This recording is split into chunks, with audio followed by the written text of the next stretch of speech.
इथं गाड्या लागल्या, गाड्यांना लोकांच्या लक्षात आलं की काय कार्यक्रम आहे. ती लोकांनी सांगितले की ते शेरीचा कार्यक्रम आहे, आम्हाला पण तुम्ही सामील करून घ्या.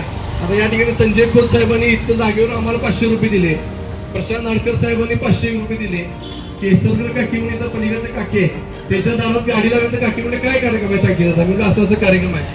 केसर काकींनी पण 500 रुपयाचा कार्यक्रम दिले. माझी निवासपडी सर या की केसर काकींच्या मुलांना विनंती करतो की हे पैसे तुम्ही बहिणीच्या हातात द्या. 751 रुपये केसरकर फॅमिलीच्या वतीनं आम्ही शेनीदानसाठी या ठिकाणी आलेले आहे.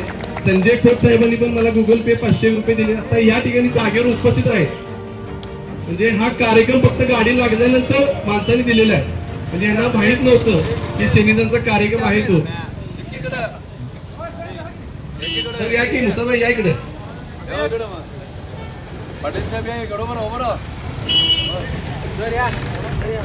लोकांना समजलं पाहिजे की महापालिकेच्या वतीनं दहन करण्यासाठी एका व्यक्तीला कमीत कमी 350 ते 400 शेणी लागतात.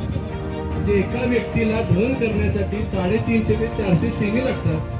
आणि हे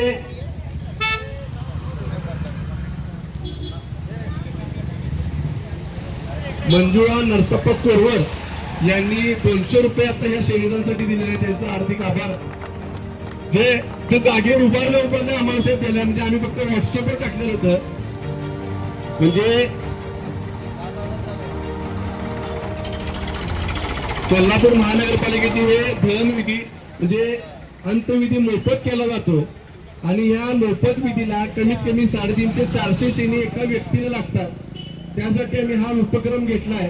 तरी आपण ह्या ठिकाणी सर्वजण या ठिकाणी उपस्थित राहिला त्याबद्दल मी तुमचे सर्वांचे मनापासून आभार मानतो. धन्यवाद. 2 मिनिटं मी सचिन भाई किंवा बापूंना 2 मिनिटं मानवत व्यक्त करतो.